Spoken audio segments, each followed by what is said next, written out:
guys, so in honor of National Dog Day, which was actually yesterday, I thought I would read an excerpt from book 2 in the Tree Street Kids series called The Hunt for Fang.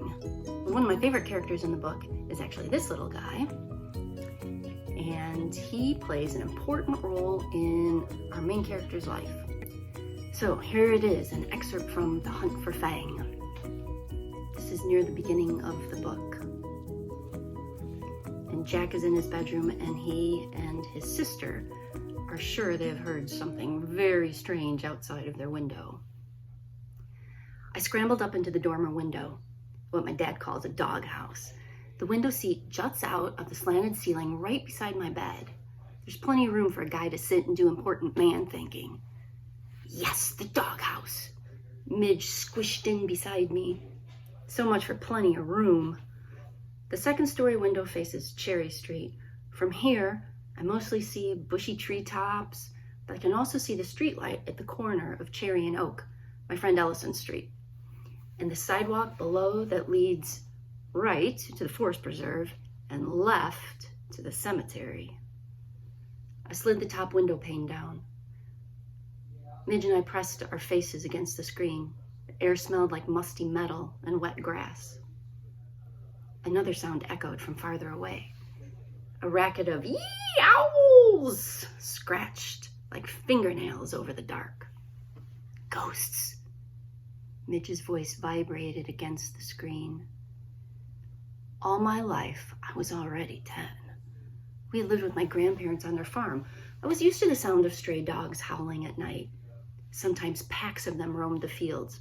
Sometimes they snatched chickens. Before I'd go to bed, I would always make sure my pet chicken Henrietta was locked up safe in the coop. These howls were different. They sounded almost human. Midge tugged my arm. Can we catch a ghost, please? After all, Mom said you can't have a dog. She didn't say anything about... I tried to imagine playing fetch with a ghost, but I was still working on convincing my mom how much I needed a dog. Maybe a stray dog was outside, searching for a nice kid like me. Smart, no matter what 4th grade math said. Good throwing arm, nice to animals. I imagined he'd have sticky outy fur around his snout and ears and over his eyes like window awnings.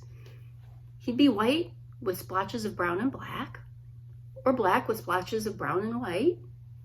He'd sit next to me in the window seat, right where Midge was still yanking on my arm. When I'd say, good, Snickers? Rex? Spot? He'd nuzzle my hand with his wet nose, and he'd be one of those dogs that looks like they're smiling at you when they pant. That settled it. Fine, I said, shaking my arm free.